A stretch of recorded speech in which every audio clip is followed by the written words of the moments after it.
Hello વિદ્યાર્થી મિત્રો, કેમ છો? મજામાં? તો ચાલો આપણે ધોરણ 12 વિષય આંકડાશાસ્ત્ર પ્રકરણ 2 સુરેખ સહસંબંધ એને સમજતા હતા એમાં આપણે આગળ વધીએ છીએ. સૌથી પહેલા તો બે ચલ રાશિઓ વચ્ચેનો સહસંબંધ નો પ્રકાર અને સહસંબંધની ઘનિષ્ઠતા વિશેના 5 વિકલ્પો છે એ ગયા પીરિયડ સુધીમાં આપણે સમજ્યા કે બે ચલ રાશિઓ વચ્ચે સંપૂર્ણ ધન સહસંબંધ હોય. સૌથી પહેલા તો ધન અને ઋણ સહસંબંધ હોય. બરાબર? સહસંબંધના આ બે પ્રકાર છે, ધન સહસંબંધ અને ઋણ સહસંબંધ. તો ક્યારે ધન સહસંબંધ હોય અને ક્યારે ઋણ સહસંબંધ હોય એ એના પ્રકાર થઈ ગયા. એ ઉપરાંત સહસંબંધ હોય તો એ ગાઢ છે, સંપૂર્ણ સહસંબંધ છે કે આંશિક ધન સહસંબંધ છે કે સંપૂર્ણ ઋણ સહસંબંધ છે કે આંશિક ઋણ સહસંબંધ છે, એ કેવી રીતે નક્કી કરી શકાય. અને છેલ્લો પ્રકાર એ સહસંબંધનો અભાવ છે. એના વિશે આપણે આગળના પીરિયડમાં સમજ્યા. હવે એમના આધારે સ્વાધ્યાયનો એક દાખલો છે એ હું તમને પહેલા સમજાવું છું. સ્વાધ્યાય 2.1 નો એક્ઝામ્પલ નંબર 1 પહેલો દાખલો. રકમ પહેલા આપણે સમજીએ છીએ.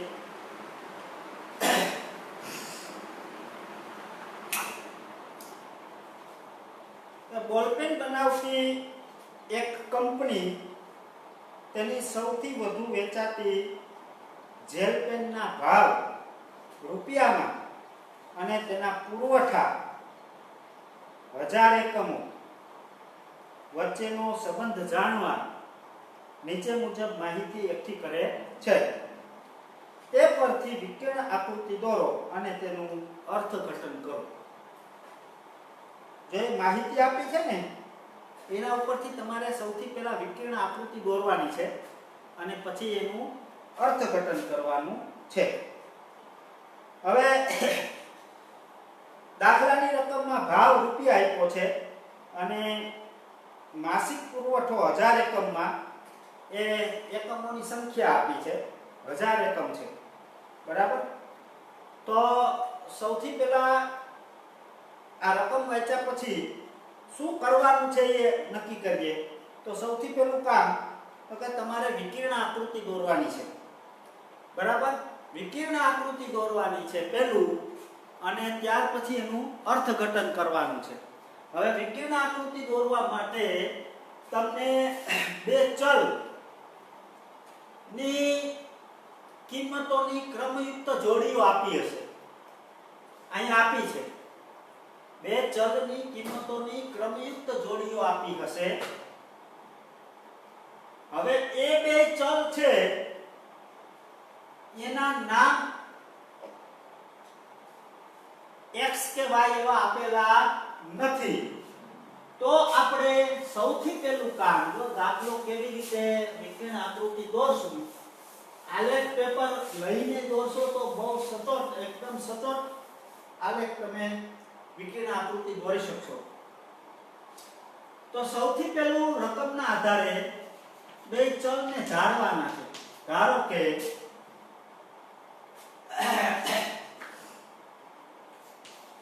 બોલ પેનનો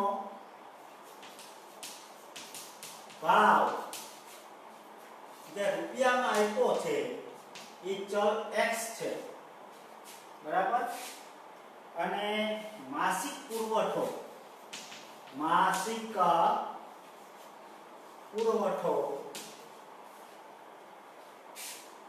એ ચલ y છે.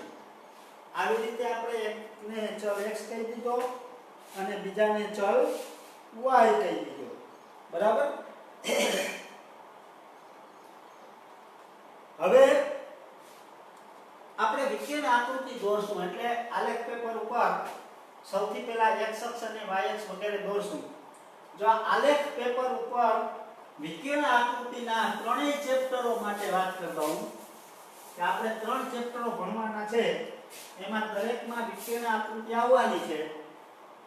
આલેખ પેપર ઉપર x અક્ષ અને y અક્ષ આલેખ પત્રના લગભગ છેડા ઉપરના ભાગમાં તમારે x અક્ષ અને y અક્ષ દોરવાની. જો આ બોર્ડ છે, આલેખ પેપર છે એમ સમજો. તો મેં x અક્ષ ક્યાં દોરી? એકદમ નીચેથી થોડીક જ ઊંચી. આ ઊંચી મેં એટલા માટે દોરી છે કે તમને મોબાઈલમાં દેખી શકાય. બરાબર. અને y અક્ષ છે જે એકદમ ડાબી બાજુએ એકાદ બે એકમની જગ્યા રાખી એવી રીતે દોરવાની કે જેથી કરીને તમને આ ચરણ છે એ મોટામાં મોટું મળે. પ્રથમ ચરણ, આને પ્રથમ ચરણ કહેવાય. આલેખ પેપર ઉપર તમે બે અક્ષો દોરો ને, લંબ યામાક્ષો દોરવાથી આલેખ પેપરના 4 ભાગ થાય. એ 4 ભાગ પૈકીનો એક ભાગ આ જે છે એને પ્રથમ ચરણ કહેવાય, આ બાજુનો એને દ્વિતીય ચરણ કહેવાય, આ બાજુનો એને તૃતીય ચરણ કહેવાય અને નીચેનો આ જે છે એને ચતુર્થ ચરણ કહેવાય. આ આપણે જાણીએ છીએ. આપણે પહેલું ચરણ છે એની નો એરિયા વિસ્તાર છે એ મોટો મળે એવી રીતે x અક્ષ અને y અક્ષ દોરવાની છે. ઓકે, એ સમજાઈ જાય પછી x ને ભાવને આપણે x કીધો છે, તો x ને ચલ x ને આપણે x અક્ષ ઉપર દર્શાવીશું. ભાવને આપણે ધારણા કરી અહીંયા ભાવ બરાબર x લીધું છે, હે ને? તો x ની કિંમતોને ક્યાં દર્શાવાય? x અક્ષ ઉપર. તો આપણે એને x અક્ષ ઉપર દર્શાવશું. કેવી રીતે દર્શાવશું તમે જુઓ. તો રકમમાં કિંમતો આમ આપી છે 14, 16, 12, 11, 15, 13, 17. બરાબર. ને નાનામાં નાની કિંમત 11 છે. 11, 12, 13, 14, 15, 16, 17 આવી રીતની કિંમતો આપણને આપી છે. હવે આ કિંમતોને આપણે x અક્ષ ઉપર દર્શાવવી છે. નાનામાં નાની કિંમત 11 છે તો આપણે 11 થી જ શરૂઆત કરીશું. 1 થી 10 ની આપણે જરૂર નથી તો આપણે એને નહીં લઈએ. બરાબર. હવે એના માટે હું અહીંયા ખાના કરું છું. એ તમારે આલેખ પેપર ઉપર તો તૈયાર આપેલા જ હોય, મારે અહીંયા કરવા પડે એમ છે એટલે હું અહીંયા ખાના કરું છું. આ પહેલું ખાનું અંદાજિત, આ પહેલું ખાનું, આ બીજું ખાનું, આ ત્રીજું ખાનું, આ ચોથું ખાનું, આ પાંચમું ખાનું. 5 ખાના થઈ ગયા આવી રીતે. પછી ત્યાંથી આગળ આ 6, આ 7, આ 8. મેં આવી રીતે 8 ખાના કર્યા. એને હું હવે ઘાટા કરીને તમે જોઈ શકો એ રીતે આમ કરું છું. બરાબર.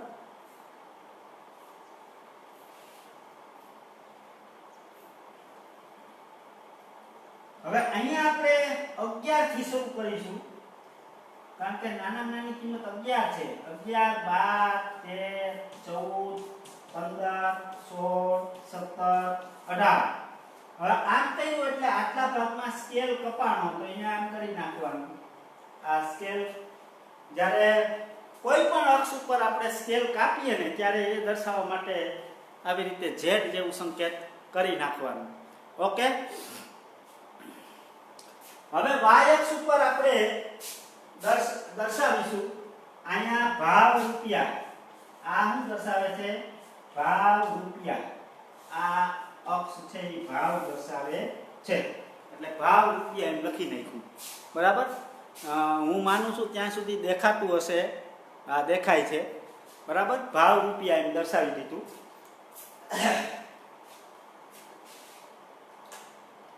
પુરવઠો જે છે એને આપણે y અક્ષ ઉપર દર્શાવીશું. એને તો એમાં નાનામાં નાની કિંમત પુરવઠામાં નાનામાં નાની કિંમત 12 છે અને મોટામાં મોટી કિંમત 53 છે. એટલે થોડાક વધારે કિંમતો છે. વધારે કિંમતો છે ત્યારે આપણે 5 દાન 50 5 ના એકમો લઈ લેશું એટલે સરસ રીતે આલેખ આપણે દોરી શકશું. આ 3 6 9 12 15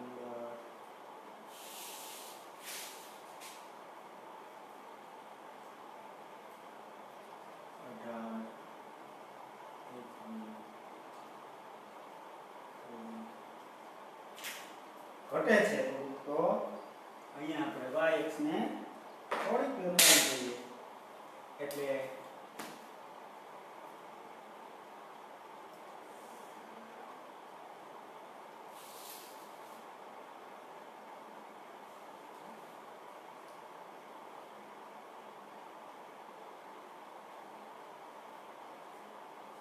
ચાલો કાંઈ વાંધો નહીં. આ y છે એને આપણે દોરી દઈએ. y x દોરી દીધી.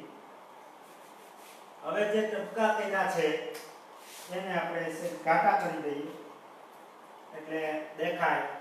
અહીંયા છે, અહીંયા છે, અહીંયા છે, અહીંયા છે, અહીંયા છે, અહીંયા છે, અહીંયા છે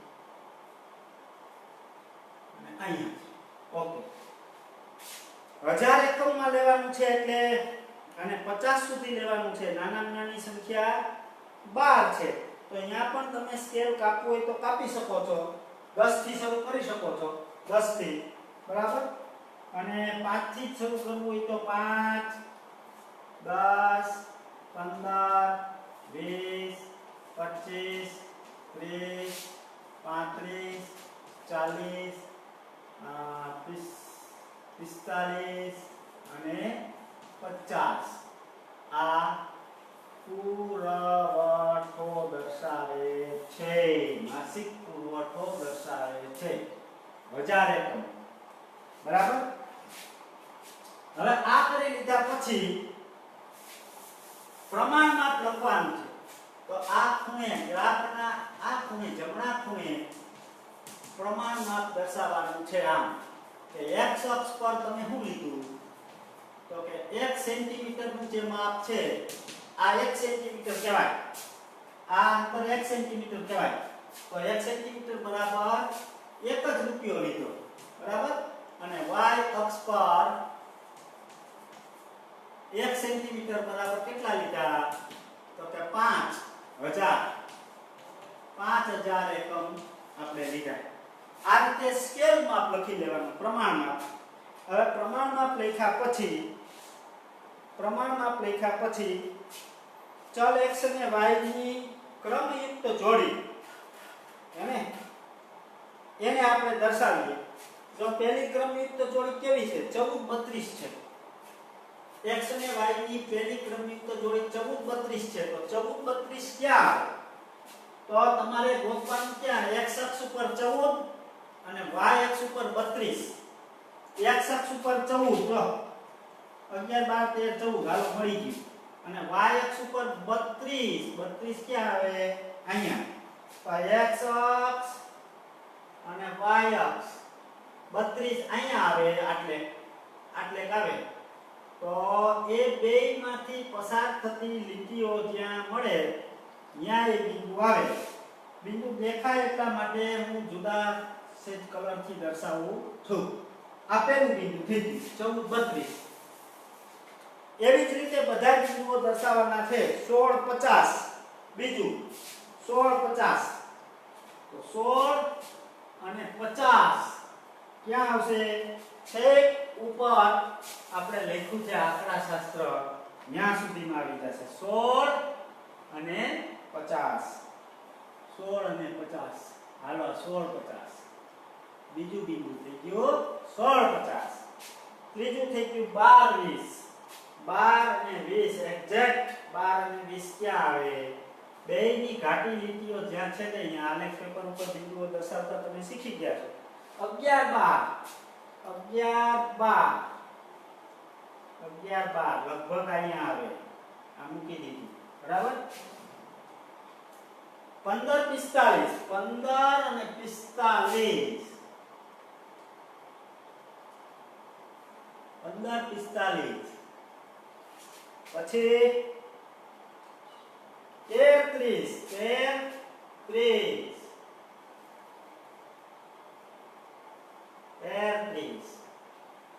પછી 17 53 17 અને 53 ઊંચા ઊંચું બિંદુ આ 53 સુધીનો સ્કેલ આપણે લેવાનો. આ રીતે આપેલી x અને y ની ક્રમયુક્ત જોડીઓ જે છે એને આપણે દર્શાવી દીધી. બિંદુઓ મળી ગયા. આ બિંદુઓ મળી ગયા પછી બિંદુઓ દેખાય છે બરાબર. મેં જોયું મોબાઈલમાં બિંદુઓ દેખાય છે. હવે બિંદુઓ દર્શાવાઈ જાય પછી આપણે એનો અભ્યાસ કરવાનો કે સૌથી પહેલા તો જોવાનું છે કે આ બધા બિંદુઓ એક જ રેખા પર આવેલા છે. તો બધા જ બિંદુઓ માપપટ્ટી મૂકશો તો બધા જ બિંદુઓ એક જ રેખા પર આવેલા નહીં હોય. જો અહીંયા માપપટ્ટી મૂકી તો આ બે બાજુમાં છે. અહીંયા માપપટ્ટી મૂકી કારણ કે ઉપરના બિંદુઓને તમારે ધ્યાનમાં લેવાના છે. એટલે બધા જ બિંદુઓ એક જ રેખા પર આવેલા નથી. એનો મતલબ શું થાય કે બધા જ બિંદુઓ એક જ રેખા પર આવેલા નથી. એટલે આ બે ચલ જે છે એમની વચ્ચે આંશિક સહસંબંધ છે એક. બરાબર. સહસંબંધનો પ્રકાર આપણે નક્કી કરી લીધો. આંશિક સહસંબંધ છે. સ્વરૂપ નક્કી કરી લીધું. હવે એ જોઈએ કે ધન છે કે ઋણ.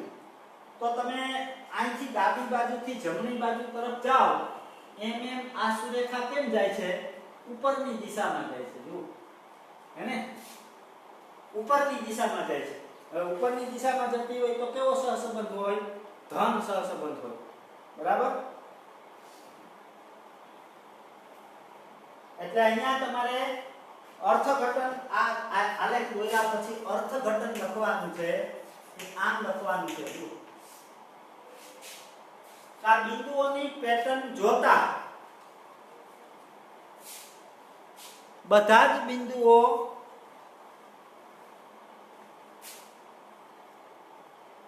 વિકર્ણ આકૃતિ પરથી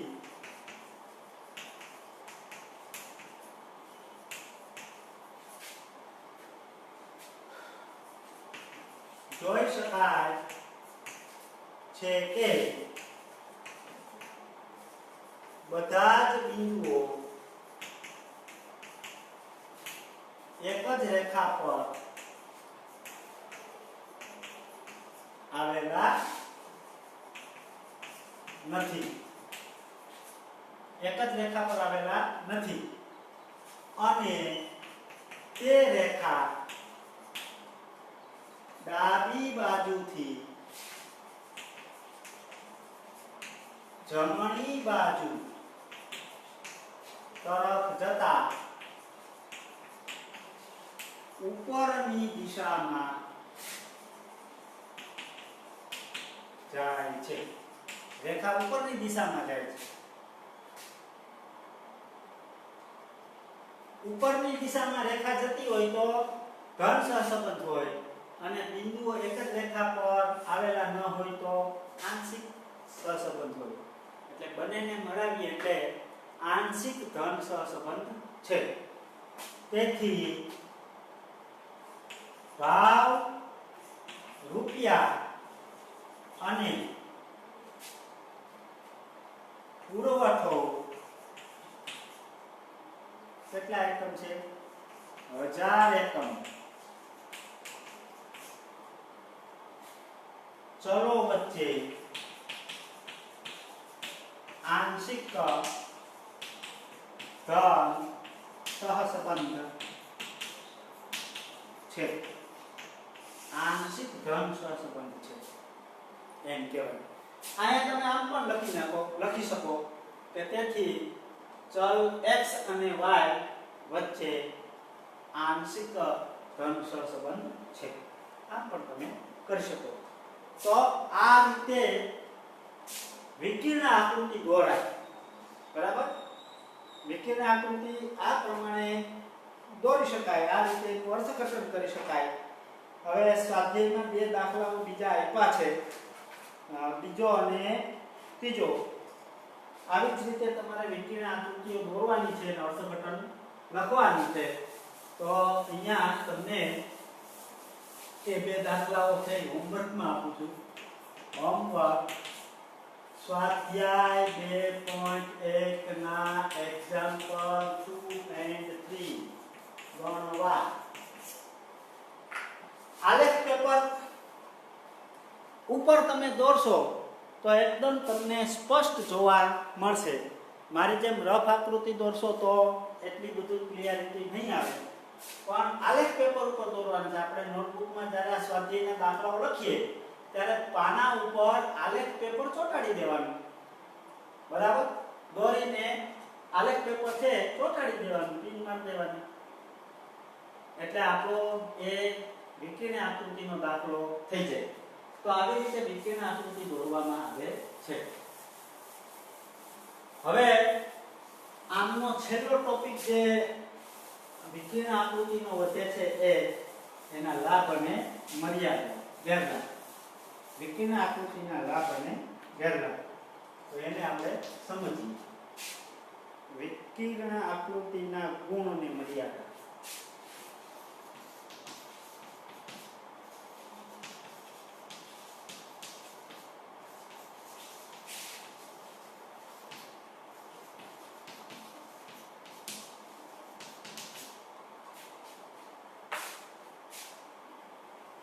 પહેલું છે ગુણ લઈએ આપણે. ગુણ કયા કયા?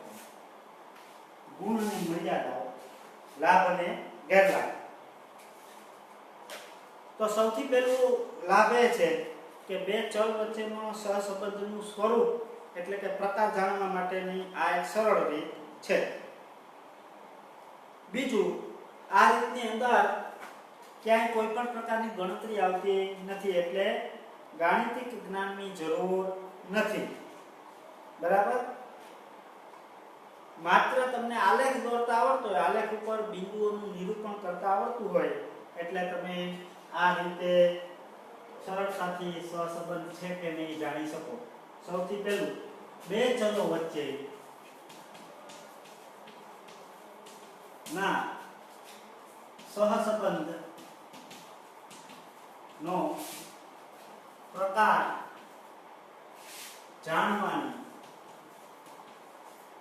આ સરળ રીત છે. સરળ રીત છે.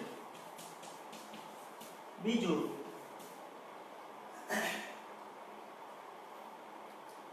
આ રીતમાં વધારે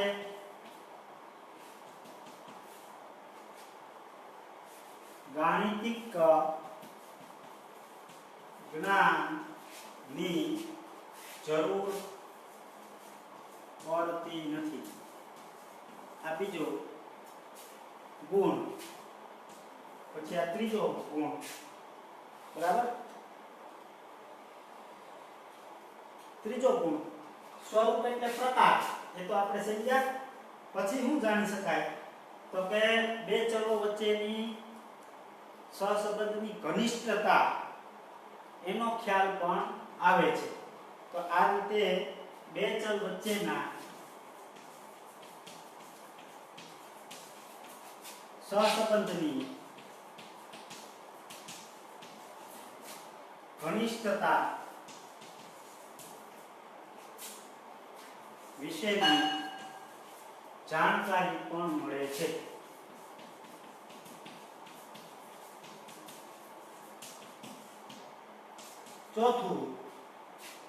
ચોથો ગુણ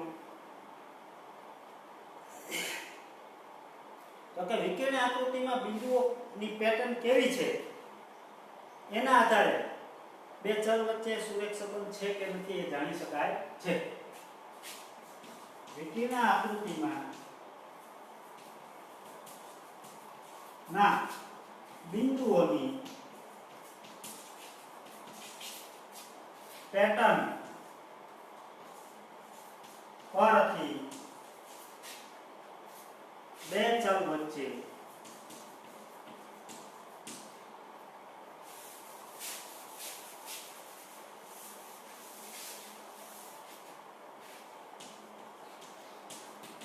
સહસંબંધ છે કે નહીં તે જાણી શકાય છે.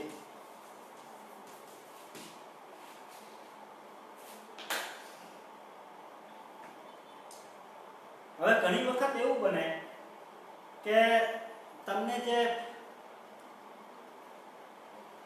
માહિતી આપી હોય એમાં કોઈ એક ચલની કિંમત આપી હોય, એક ક્રમયુક્ત જોડીમાં એવું બન્યું હોય કે એક ચલની કિંમત જાણતા હોય તો બીજા ચલની કિંમત જાણતા હોઈએ નહીં, અથવા અંતિમ છેડા પરની માહિતી આપી ન હોય, હેને અંતિમ પ્રાપ્તાંકો માત્ર જાણતા હોય તો પણ સહસંબંધનું સ્વરૂપ જાણવામાં મુશ્કેલી પડતી નથી.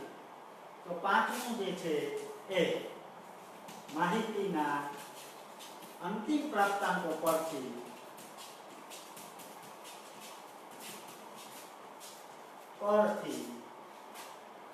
સહસંબંધનું સ્વરૂપ જાણી શકાય છે.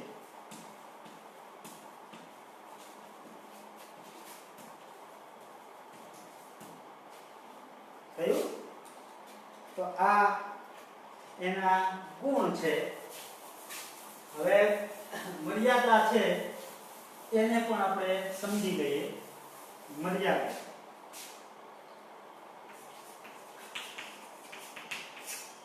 તો મર્યાદા કેવી છે જુઓ કે આ રીતથી તમે બે ચલ વચ્ચેના સહસંબંધનું સ્વરૂપ અને સંબંધની ઘનિષ્ઠતા વિશે જાણકારી તો મેળવી શકો છો, પણ સહસંબંધની ઘનિષ્ઠતાનું માપ, સંખ્યાત્મક માપ મળી શકતું નથી.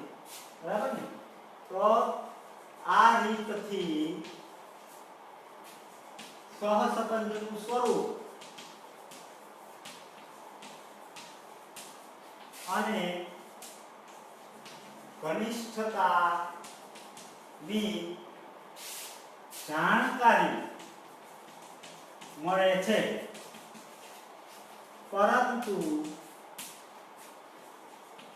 ઘનિષ્ઠતાનું સંખ્યાત્મક માપ